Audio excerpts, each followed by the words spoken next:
Hi friends, welcome to Shibi உலகம். இன்னைக்கு வந்து நம்ம நாகப்பட்டினம் ரயில்வே ஸ்டேஷன்லேருந்து சென்னைக்கு வரப்போகிறோம். காரைக்கால் எக்ஸ்பிரஸில் தான் வரப்போகிறோம். 9:00 நம்ம ரயில்வே ஸ்டேஷன் வந்துட்டோம். பட் 10:00 தான் நமக்கு ட்ரெயின் வரப்போகுது. பட் நம்ம வேளாங்கண்ணியிலேருந்து ஆட்டோவில் தான் வந்தோம். 300 ருபீஸ் வாங்கினாங்க. பட் வேளாங்கண்ணிலேருந்தே லோக்கல் ட்ரெயின் வந்து நாகப்பட்டினம் ஜங்ஷனுக்கு அந்த டைமிங்கை கனெக்ட் பண்ணி எடுக்கிறாங்க. பட் நாங்கள் விசாரிக்காமல் போயிட்டோம். அப்படி விசாரிச்சிருந்தோம்னா நமக்கு ஒரு டிக்கெட் 10 ருபீஸோட 40 ருபீஸோட முடிஞ்சிருக்கும். இப்போ பார்த்தீங்கன்னா நிறைய கூட்டம் இருந்துச்சு. ஏன்னா நிறைய பேர் வேளாங்கண்ணிலேருந்து இந்த டைமில் தான் இந்த ட்ரெயினில் தான் ரிட்டர்ன் போகிறாங்க. வெள்ளிக்கிழமை நம்ம கூட கிளம்புனவங்க நிறைய பேர் வந்து இன்றைக்கி சண்டே கிளம்புறாங்க. சிலவங்க வந்து அங்கே ஸ்டே பண்ணாமல் சாட்டர்டே கூட கிளம்பிடுவாங்க. நம்ம 1 டே ஸ்டே பண்ணதுனால இன்றைக்கி சண்டே கிளம்புறோம். இது வந்து ஒரு சின்ன ரயில்வே ஸ்டேஷன் தான். ஒரு 2 அல்லது 3 பிளாட்ஃபார்ம் தான் இருந்துச்சு. பட் நிறைய கூட்டம் இருந்துச்சு. எல்லாமே இந்த ட்ரெயினுக்கான கூட்டம் தான். வேளாங்கண்ணிலேருந்து கிளம்புறாங்க. வீக்கெண்டில் மட்டும்தான் இந்த ட்ரெயின் கூட்டமாக இருக்கும். வீக் டேஸ்லலாம் ரொம்ப ஃப்ரீயாக தான் இருக்கும். டிக்கெட் வந்து ஈஸியாக கிடச்சிரும். வீக்கெண்டில் கிடைக்கிறது ரொம்ப கஷ்டம். எப்பவும் மாதிரி நமக்கு ஆர்ஏசி சீட்டு தான். ஸோ ஏறி உட்காந்ததும் எல்லாருமே படுத்து தூங்கிட்டோம். ரொம்ப டயர்டாக இருந்துச்சு. தாம்பரம் ரயில்வே ஸ்டேஷனுக்கு வந்து 4:30க்கு மார்னிங் ரீச் ஆகும். பட் இன்றைக்கி வந்து ரொம்ப சீக்கிரமாக 4:00 நம்மளை கொண்டு வந்து விட்டுடுச்சு. 4:00 பாருங்களேன், எவ்வளோ பரபரப்பாக இருக்குது தாம்பரம் ரயில்வே ஸ்டேஷன். இவ்வளோ கூட்டமுமே இந்த ட்ரெயின்லேருந்து இறங்கின கூட்டம் தான். என் பையனுக்கு வந்து கொஞ்சம் ஃபீவராக இருந்துச்சு. 2 நாள் நல்லா அலைஞ்சதில் அவனுக்கு ஃபீவர் வந்துட்டு ட்ரெயினில் கூட ஃபீவராக தான் இருந்துச்சு. டேப்லெட் கொடுத்து தூங்க வச்சேன். பட் மார்னிங் எழும்பும்போது பெருசாக ஃபீவர் இல்லை. இருந்தாலும் இன்றைக்கி ஒரு நாள் ரெஸ்ட் எடுக்கட்டும்னு சொல்லிட்டு என் குட்டீஸ் 2 பேருக்குமே நான் இன்றைக்கி ஸ்கூலுக்கு அனுப்பலை. நல்லா தூங்க வச்சிட்டோம். அப்புறமா அவங்க நிறைய திங்ஸ் வந்து வேளாங்கண்ணிலேருந்து வாங்கிட்டு வந்திருக்காங்க. நான் எதுவுமே வாங்கலை. பட்டு குட்டீஸ்க்கெல்லாம் இதே மாதிரி திங்ஸ் வாங்குறது ரொம்ப பிடிக்கும்ல. ஸோ அவங்க என்னெல்லாம் வாங்கிட்டு வந்திருக்காங்கன்னு காமிக்க போகிறாங்க உங்களுக்கு. எல்லாமே ரூ. 10 ரூ. 20 கடையில் வாங்கினது தான். பெரிய பெரிய திங்ஸ்லாம் இருக்காது. அவங்களுக்கு பிடிச்ச மாதிரி திங்ஸு சின்ன சின்னதாக கொஞ்சம் வாங்கியிருக்காங்க. அதெல்லாம் இப்போ உங்களுக்கு காமிக்கணும்னு அவங்க ஆசைப்பட்றாங்க. பாருங்கள். இது என்னது பாப்பு? இதில் வந்து ஒரு ஸ்கேல் அம்மா. இது எப்படி கோர்க்கலாம் என்ன போகலாம். இது வந்து ஒரு சர்க்கிள் கொடுத்துருப்பாங்க. அதை எதுவுமே போட்டாலும்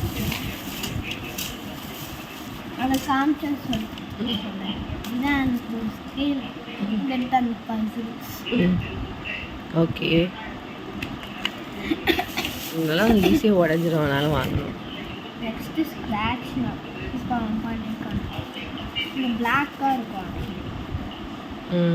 அண்ணாக்குள்ளது எதுக்கு வாண்ட் இருக்கு? இது என்னோடது இல்லை. அதான் சொல்கிறேன். அண்ணாக்குள்ளது இது அவனோடது. அவனோடது எதுக்கு நீ எடுத்த? அவனோட அவனோடது அவன் பேக்கிலலாம் இருந்துச்சு. ஓ சரி, ஓகே, காமி அடுத்தது.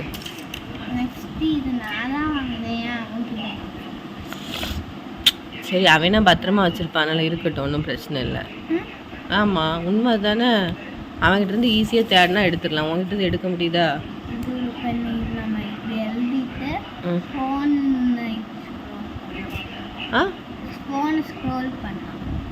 ஓ சரி, கீழே வை, மேலே தூக்காது. இது எங்க தாத்தா தந்தாங்க. என்ன பண்ணி?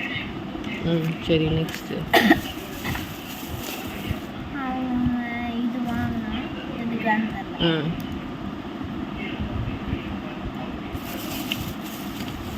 இது இருக்கு. இதில் வச்சுக்கிட்டு பெண்ணை ஒன்றில் பொட்டி இப்படி பண்ணால் ஏதாவது டிசைன் வரும், அப்படி தானே? இதுவும் பண்ணலாம்.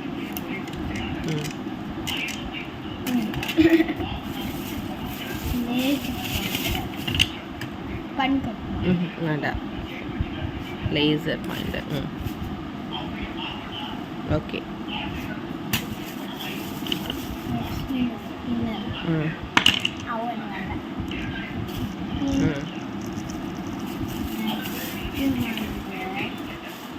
Multi colour pen.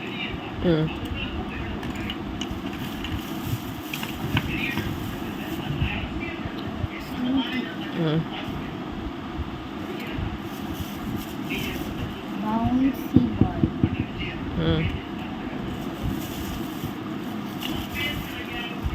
இது தெரியுங்க.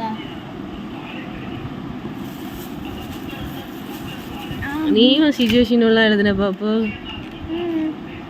என்ன பாசக்கார அண்ணன் தங்கச்சி.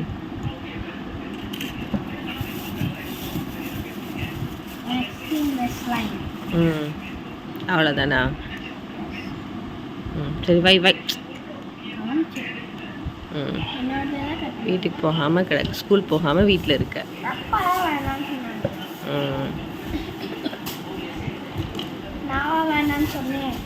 ஸ்கூல் கட் அடிச்சுட்டு வீட்டில் இருக்கிற அந்த ஷினோன்.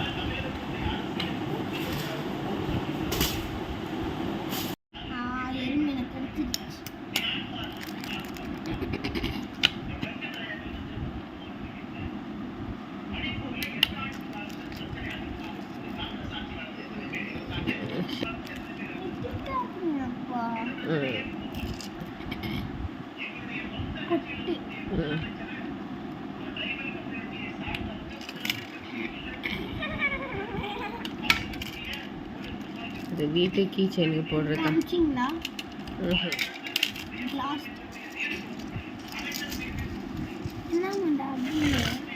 பிஞ்சு வந்துடக்கூடாதுல்ல. இதெல்லாம் எங்கள் பாப்பா கலெக்ட் பண்ணது. அதுதானே பாப்பு? கல் எதுக்கு பாப்பா எடுத்து வச்சிருக்க? அதக்கா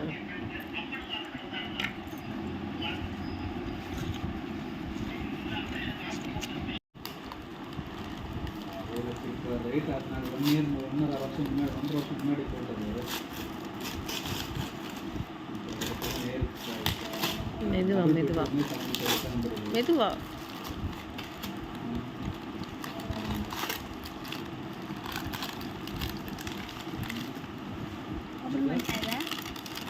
இருக்கட்டும் அது.